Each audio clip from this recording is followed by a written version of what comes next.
Welcome back to the Daughters of the Moon podcast. We're grateful that you can join us for another week. We certainly are. And today we're very excited. We have a special guest, Dr. Michelle Barr. And she has a doctorate in transformational spiritual coaching and a master's degree in counseling and guidance. She's been helping people transform their lives for more than 25 years.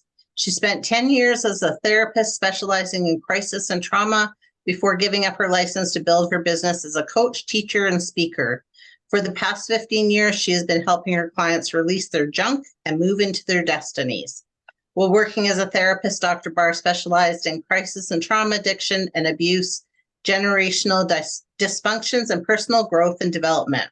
She went on to attend seminary, becoming ordained as an interfaith minister, and worked as a hospital and hospice chaplain, as well as a spiritual director for multiple local agencies. 15 years ago, she left her therapy practice behind to found her own healing and wellness center in her community, which quickly turned into a global online business. Through the Barr Institute, Dr. Barr helps others both personally and professionally to heal and transform all areas of their lives, then go on to help others do the same. Dr. Barr believes healing should always be able to be replicated. She lives with her husband, has been married for over 30 years.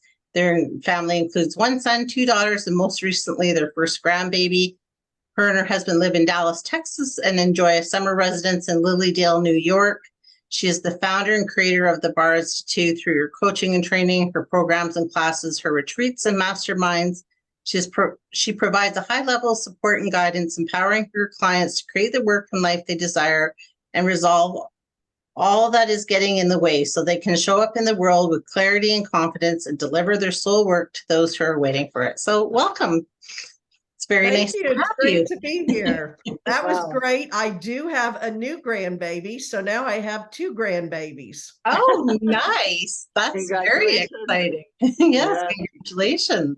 It adds a lot of excitement to the mix. It's a lot of fun. It sure does. They're wonderful little beings, aren't they? These grandchildren. It's great to be here. Yes, it's great to have you here. And so can you tell us a little bit about yourself and like you went from therapy into your own kind of thing and you became an ordained minister. And so do you pull that into your practice as well? I do. I've had quite a journey. My whole career journey is really overall a spiritual and personal growth journey. So every time I did healing and I learned things, I naturally am a healer and a teacher. So then I want to turn around and help others. So I would get so far and then I'd say, oh, I know how to help you through that fire. I'll turn around and help. And then I continue to grow and evolve. I'm a lifelong learner and very much into my own personal and spiritual growth and development. So at one point, I was going through a lot of things in my own personal life. I was in a very toxic marriage when I was young, and I left that marriage.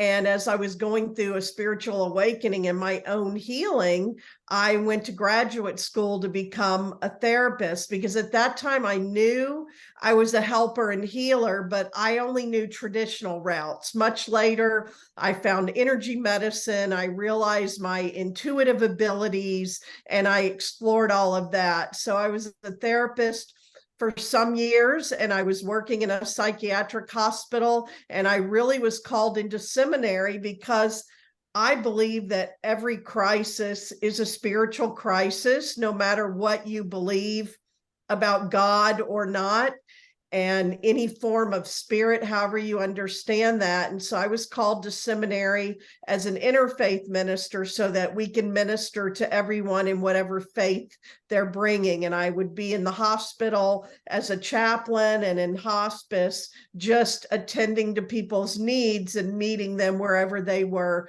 in that understanding. And then along the way, I felt really called to leave therapy, because by then I was starting to learn about energy medicine and healing. And the things that really work, that I believe you all are very familiar with as well, you can't do them under the license and through the places, the organizations where I was working. So I was called to open my own healing and wellness center in my community. And from there, I just grew and evolved over the past 16 years. And like I said, for me, it's all just a growth journey. I go, where's spirit going to take me next? And I just continue with it. And the most important thing is that I keep growing and evolving and following my spiritual journey. So it's been amazing when you let spirit lead the way and you're willing to say yes. Yeah, and that's so true. Actually, I was listening to a master class today, and it kind of was about that. And it was about, listening to your spirit and accepting it in, and, doing the meditation where you're bringing it in so you recognize your guides and the people that are there to help you, and that they can change as you go along life, because we don't always have the same guides that are leading us where we need to go, because we need to be open to that. So it was real interesting, because I kind of just went in line a little bit with what you said. And I love the inner faith, because I think that opens it up to a whole new world than just being sort of stuck in one earth-based religion, let's say. What I found all the commonalities. I don't find, even when I was raised Christian, but my parents were very loose with that. I wasn't raised fundamentalist or anything, but the more I got into these other beliefs, I found the commonalities, and I didn't find conflict in it. I really got to the base of all that. And I love what you just said about that, about looking at that spiritual journey and looking at your own healing. Because what happens with a lot of people who become therapists and a lot of helpers and healers, we don't know, but we're going into it for our own healing. And the more I was doing my own healing and clearing my mental and emotional clutter, I realized, wait, there's a voice there. What you said about your spirit guides, I was like, wait, there's a guiding force here. It's bigger than me. It seems to know better, but you've got to clear the mental and emotional clutter and the self-talk. And then it was like, well, when I connect to this, things go better and healing happens and magic happens. That's right. Magic. That's the truth. Because you never know what's around the next corner with spirituality, do you? It's just so wonderful. It really is. That's what I've learned. And that's the way I live my life. And that's what I always talk about. And I mean, it can be scary. It's the ultimate hero's journey I always talk about, but everything you want and everything you find is in the unknown. So I learned to follow breadcrumbs, and breadcrumbs usually show up and they seem inconvenient and illogical and uncomfortable. And sometimes they're expensive. And you're going, wait, what, should I do this or not? And I also learned when opportunities present themselves, I say yes, because I don't know what's there. And it's a different way to live than a lot of people live, as you all know. You bet. Yeah, that's so true. And I try to do that too when opportunities present themselves. And I try to think, like, even driving home today, I was kind of distracted and thinking about other stuff and fixing my dream catcher in my car, and then all of a sudden my car was kind of veering over into the next lane, and I looked up and there was this big truck, and I'm like, okay, I kind of got that jump, but it was like, okay, you need to be paying attention, and this is what this is telling you is you're not being present in what you're doing right now. You're letting your mind go out every which way. So how can you listen to the guidance when you're doing something like that? That's really important too. I had to really learn to be present in the moment, because now I know the power is always in the now moment. And we're always like, I'll do this if I know what'll happen in the future. But until you do it, nothing changes for the future, because it's all energetic. And if I'm living in the past, so now I say not living in the past or future tripping. If you can stay in the present, that's where the power always is. So it was a good reminder for you, like, come back to the present moment. We can only create in the present moment. That's right. And it's almost like I don't know if it was like sort of just, you get into that trance when you're driving, but I was distracted doing something else. And I'm like, here I am fixing something that's sort of spiritual. And spirit's like, hello, you're not actually though, because you're not paying attention. Because you're not paying attention. I do also, I love road trips when I'm by myself because I listen to things that feed me. And I also have a lot of great conversations with spirit, and I get great inspirations when you get in that meditative space. Yes, yes, yes. I love driving too for that, because it all comes to you, it's just beautiful. I'm not usually listening to music. I always have like a workshop that I bought that's digital, or somebody speaking that inspires me, or an audible book or something. And I love that I can roll along the highway and feed myself and listen, and then it inspires my own ideas. So I do like that. Yeah, I like that too. I kind of half and half. I sometimes music, but I'm a lot audibles and podcasts and things that fuel my soul and kind of same as you, like get me inspired. And but sometimes I'm like, no, that's not what I need today. Today I need the music and the just be free without thinking, I guess. I don't know what I get that too. Sometimes, especially on long car trips, all of a sudden it's like I need music.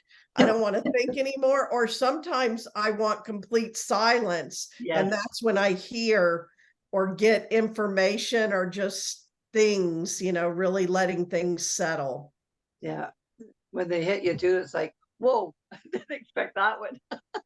Yeah, they come in from, it's just like same where people get something in the shower. Or I found that when I'd be looking in the mirror doing your makeup or something, you're raising your eyes, which changes your brainwave state, and you're not thinking about things. And all of a sudden it's like, oh, wow, wait, what's that? Like they can get through when you're open, when your brain is open to that and your energy is open to that. Those are the best things, but then we have to pay attention to them and follow through on them. That's not the truth. it is. Yeah. They do. So what would you suggest to the listeners, a good way to sort of tap into that, to tap into being open to that and quieting your mind and calling in your guides or whoever, or just listening through those voices? I know in the beginning I had to make real conscious efforts. I always talk about, first you learn tools and you've got to think about them, just like when you learn to drive. And at first you had to think about everything. I have to do the turn signal, which is the gas, which is the brake, look in the rear view mirror, look out here, and all of that. And then it becomes automatic. So later it becomes a way of living. I feel like now I'm always open to spirit, but in the beginning I had to do things like find a quiet space, and I used guided meditations or music. And there's all kinds of great now. I mean, back then in my spiritual journey, you didn't have the whole internet, and there's so much on YouTube that's free meditations. Dr. Joe Dispenza is a great go-to for me. And then for healing music, Barry Goldstein, if you're familiar with his healing music. And Dr. Joe Dispenza actually uses Barry Goldstein's music in his.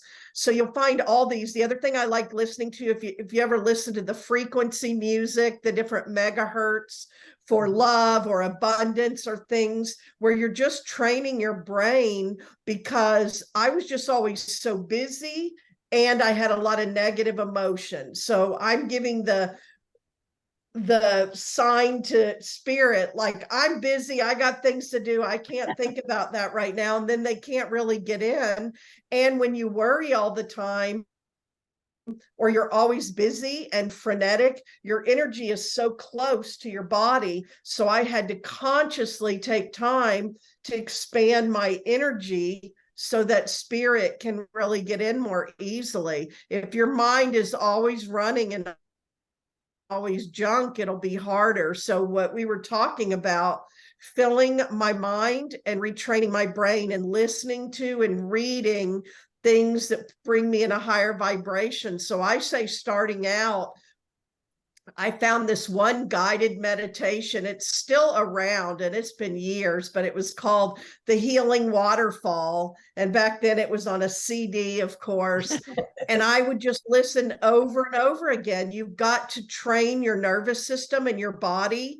People think, well, I tried to meditate and then it didn't work. But when you first sit down, you're going to have itches and your brain's going to want to make a grocery list. And you have to actually train your nervous system. This is what we're doing now. So staying with it, and it's not do it for an hour or 30 minutes or not at all. At first, can you sit for 5 minutes just visioning the way you want your life to be and being with spirit like that? When we're doing intuitive practices, we do what's called sitting in the power, and it's not an active meditation or visioning.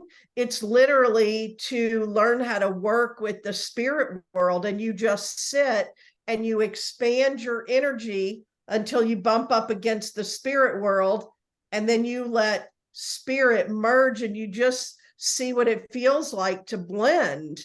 The other thing I found was you've got to learn how to clear your energy, because I was shocked when I first realized so many people don't even know what their own energy feels like. You know, y'all probably know. And so you help them clean and clear their energy with a simple process, and they don't even know because they carry other people around in their energy all the time. That's true. That is very true. Wow. Well said. Very well said. Yeah, we like to do that. Like when we're doing our podcast or we're doing any kind of spiritual work, we do like to clear our space using sage or whatever. But I think just besides clearing your space, you also have to tune into your own energy just to clear your own self to be able to work with people. And I know, like, you say a prayer, mom, and things like that to tune in and call in your guides. And I think people don't realize just how much that makes a big difference when you're, even if you're not doing energy work, just to move forward in your day to get your own energy and figure out what that is. It is. It's that basic starting out. And people, of course, there's a lot of allure to all the things you can do with intuitive gifts and divination tools and all of that, but you're the vessel. And so people don't always want to think about, I had to do a lot of cleaning my own mess and my own stuff to have those gifts. And to really open that up. And so you've got to start with those really basic things. Yes, sage. I love crystals. I love building practices or rituals. Music can clear space, intention, all of that. And you've got to learn to create that space. Something that helped me early on that I tell people all the time is create a little altar space. And so you all probably talk about that, just some little space in your home, and you put a couple of sacred objects and you keep coming back to that space. And again, it trains you to be very intentional. And now it's the old version of when they talk about a prayer closet, somewhere you go and then you know, okay, I'm going into communion with myself, my higher self and spirit. And so any of those things that you can do. Yeah, I agree with that. I have my own little altar, and I have my crystal and my gods and goddesses on there. And so for me, it is a lovely thing. And I think people need to know, though, because I think a lot of times people hear altar and get freaked out because they obviously go, to the, what are you doing? Why do you need an altar? But, if you look into any of the religions, there is some sort of altar where they put their chalices and they put their candles and they put their sacred things upon this. And really, at the end of the day, I think that's the message that needs to get across to people is it's not some necessarily witch thing or anything like that. It's just a sacred space for you to, like you said, commune with your guides and stuff. Yeah. Right. We It's all like, need to oh, wait, feel what are this. y'all doing with an altar? But even in the church, we served communion, and you have an altar cloth, you have your banner, you have candles, you have your chalice, you have your bread, the bowl, all of that, baptism. So it really, people can make an altar just be something. I mean, I've seen people that love nature just take a fall leaf and put it on their altar. It's whatever has meaning for you. And sacred text, it doesn't have to be the Bible, whatever you're reading or whatever speaks to you. And what you said with your mother, I have gotten to where I have a prayer, and I say it every time I'm getting ready to work with a client, and also when I'm going into that communication or communion with spirit. And again, it's just like when people said the Lord's Prayer, or any of that, it starts moving you into a different space. And now when I start saying it, immediately my brain and my body start opening, and I start feeling the energy shifting. It's just something you use. It is. That's the truth. I use the Lord's Prayer too. And because I find there's so much power when you say it. And I don't know, I find my angels just come flying in. Then it's like, okay, you really are paying attention, sort of thing. And I do a lot of it with clearing. And I think Kimmy does too, right? So and it's interesting when you said intention. It is all intention. Putting your best It's intention. all intention. Yes. I learned I can have my crystal, I can have my sage, I collect malas, I can have all those things, but I did learn intention is what moves energy. And so, for instance, people who train in healing modalities like Reiki or something, and you've got to have protocols to teach people how to work with energy. But then people would get so scared, like, I think I did the symbol wrong. Did I hurt somebody? Did I mess something up? And I always say, just say, spirit, clean it up, because it's intention. And then you can get to a place where you can just work with energy and intention, and you don't need all those things, but they are comforting. And I love having all my statues and crystals and sacred objects and all of that, but you don't have to, and it still works. It's you in exchange with energy. And you bring up the Lord's Prayer. The reason those are so powerful, because I love the Lord's Prayer too, is they've been said for so long by so many people. It has its own field of energy, and when you say it, you tap into it and you draw on that. In the same way, if you all are familiar with Ho'oponopono, because I use Ho'oponopono a lot, it's my go-to clearing tool.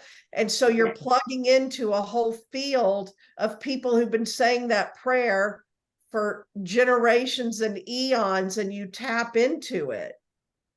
Cool. Yeah, I like that. I've listened to Dr.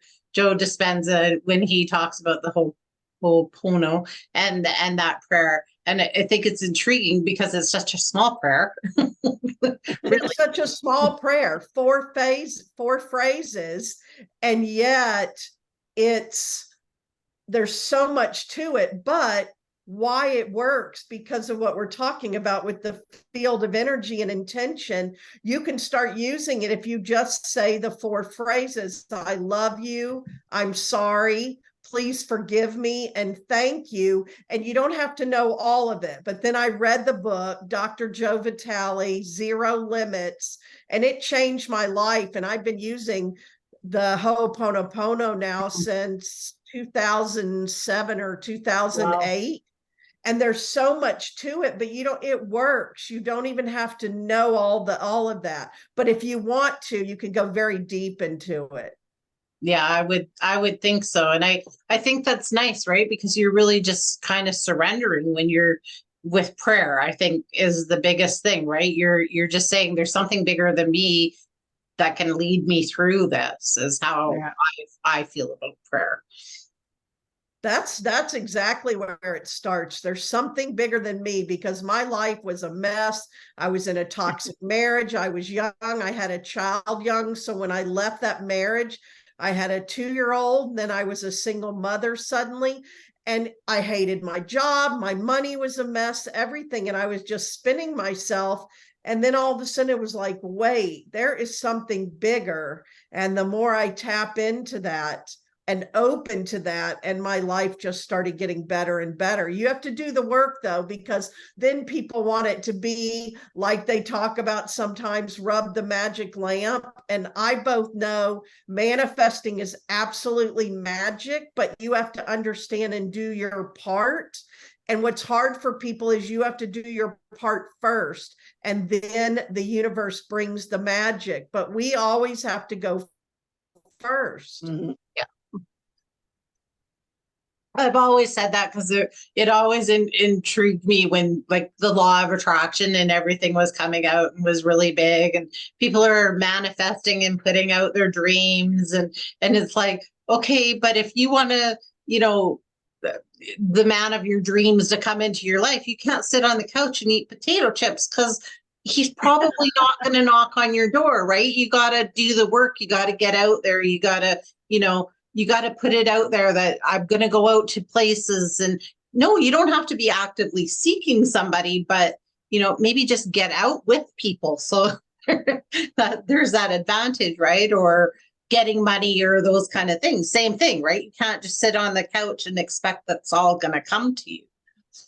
Yes, you're speaking my language, because I am all about action. I turned my life into an experiment for the law of attraction years ago, and I continue to. And when The Secret and all that came out, that's what I saw. I was still a mental health therapist at the time, and people were having a lot of crisis because they were saying it doesn't work. It doesn't work for me. It only works for other people. Or they were saying it's a scam. People are liars.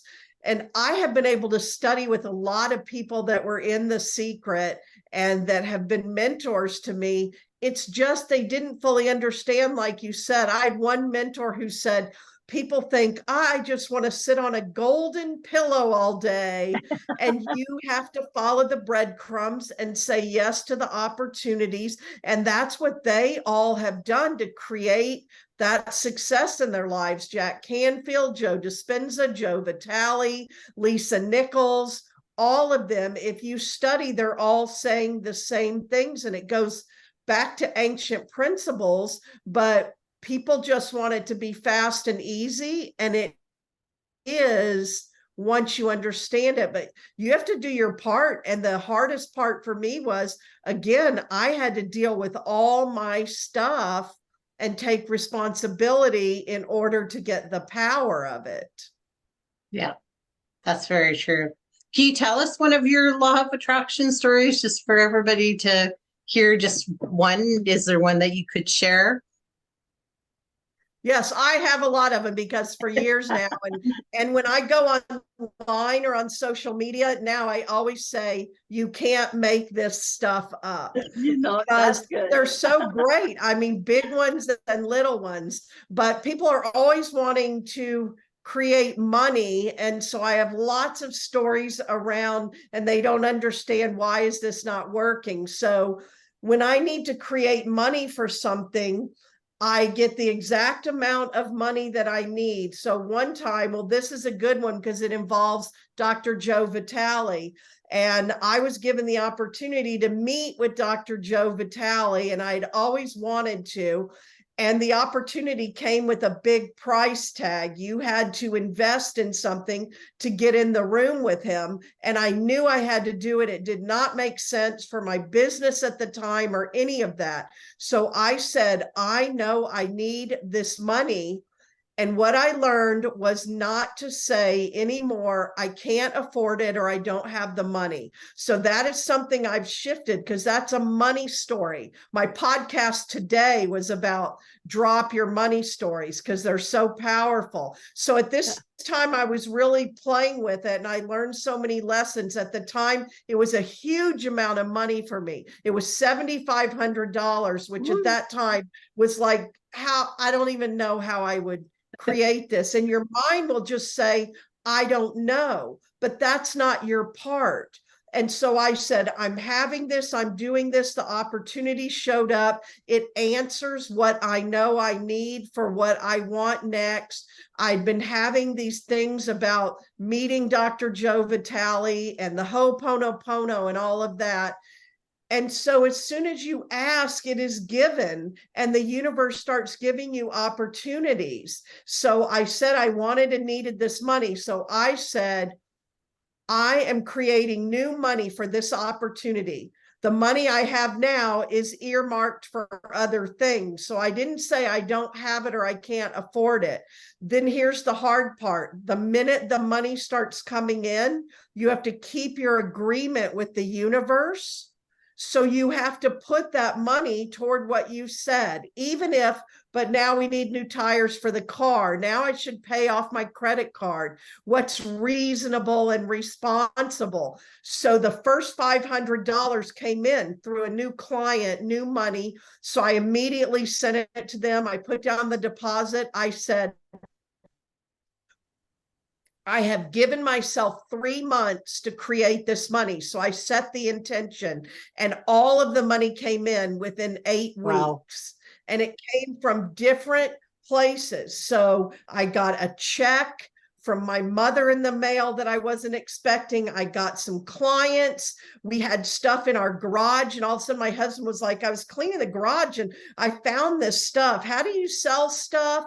And we sold stuff. It's like all the opportunities showed up, and it was uncomfortable, but I created the money, and I was having people follow along because I couldn't even believe when I did it. And the last few $100s to come in was money I found at the bottom of an old purse when I was cleaning out my closet, and it had been money I had been traveling with. So that's how it works. And then I said yes to the opportunity that was inconvenient, uncomfortable, expensive. And I went out to dinner with Dr. Joe Vitale, and then he became very instrumental in my life. So the other part I would tell you is, when Spirit is saying, it wasn't just like, oh, here's something, it costs $7,500, you should do it. You know when it's a knowing, and you know when you have to do it, because he went on to teach me advanced Ho'oponopono. He went on to be very instrumental in my life. He wrote the foreword to my second book that I wrote, and he was a very powerful mentor and still is in my life. And what he taught me about manifesting has just been incredible. And that night at that dinner, I said, I wanted to have dinner with you so you would give me my $1 million idea for my business. And he gave it to me. Beautiful. So you see, none of those things would have happened if I wouldn't have said yes all along. So I have manifested all kinds of things by following Spirit and saying, well, wherever there's a desire, a way has been made. I mean, I got a Cadillac off my vision board. So I'll tell you this one more because it's shorter, and I want people to understand. I had not a Cadillac, a convertible, a red convertible on my vision board. So in my mind, I was saying, I really want this car. This would make me really happy. But I have kids who have cars that I'm paying for. They live at home. I can't have a car like this. But then I said, well, wait, the law of attraction says if I desire it, I can. So here's the important part. I put it on my vision board, which at that time was a cork board by my bed. And then I just went on doing what I'm doing. Now, I would never have orchestrated the way I got the car, but you don't cause everything. You just throw in your desire, and the universe weaves together all of it. We ended up having a series of events where one of my daughters hit a cow and totaled her car. And I decided I'm not giving her a new car right now. I'm going to give her the car I'm driving, which no longer felt good to me. And then I said, you know what? I'm going to create the money and buy that convertible. And I did. And it came right off my vision board.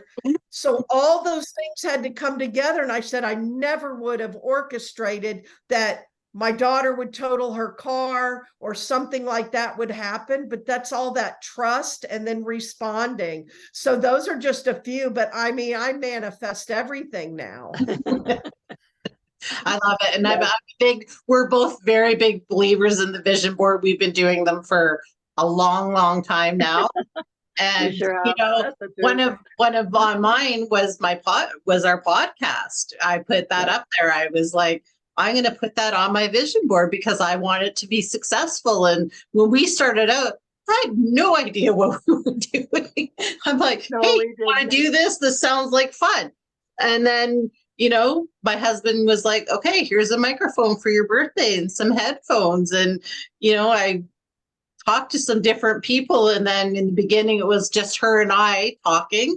And then we're like, hey, maybe we should try to get a guest. Well, maybe we should. What if we've got somebody that's, you know, a little more well-known than just the people that we know? And it's taken off, right? So, I mean, I'm very You're putting those principles. created that. Yeah. And brought You're it putting in. those principles into action. I love it. That's the perfect example because you get an inspiration and you did what I've learned to do. And Dr. Joe Vitale was one of the ones who really showed me there should be no time between when you get an inspiration and you bring it into the third dimension in some way. And then the universe will start rushing in to meet you, but not while it's just, hey, we should do this someday when I have everything I need. And so from that perspective, you had an inspired idea and you took aligned, inspired action. And then from a marketing and strategic standpoint, absolutely, you make those asks and you bring other people on because that's how you reach audiences that don't know you. And when I was starting my business, and back then they were really teaching us to do telesummits, podcasts weren't huge yet. And I had to make a huge ask and ask somebody that I would be afraid to ask to speak on my telesummit. And she did. And then she promoted it. And so, see, you took the actions and you're doing it. And so the universe can support you. And I have learned, I thought I was good at taking inspired action quickly, but Dr. Joe does it so fast that he makes things happen that he taught me even faster. So I applaud you all for that because you made it real. You brought it out of the field into form, and now the universe can weave that into the tapestry. Yeah. Oh, yeah. It feels wonderful. It really does. And talking to people such as yourself, their inspiration you give us too when we're just communicating like this, and then we're able to share it out there with everybody else. Like, how wonderful is that? You know, this is very powerful because this is my favorite kind of podcast or conversation to do because we talk about these things and play off each other and share our experiences. Then you let other people listen in on the conversation, and it's so powerful for people. And you have a strong intention behind your podcast because I get a ton of mail, and I saw your email and I opened it and it was an immediate, just from an energetic level, yes. And I wrote you right back and said, yes, let's get it scheduled. So you have a strong intention and energy around that. So that's really good. Well, thank you for saying thank that. you. Wow. Yeah. Yeah. Thank you for saying that because it is so neat when you, like, I know the first one that I reached out to because I do a lot of the behind the scenes that, and I reached out to Chris because it was somebody I follow and I love her, you know, watching her words, and I was like, hey, you know what, I'm just gonna reach out to her and ask. And then I was like, that doubt, right? I doubt that will ever happen. And like within about 2 weeks, I got an email back saying she'd love to be on your podcast. I'm like, what?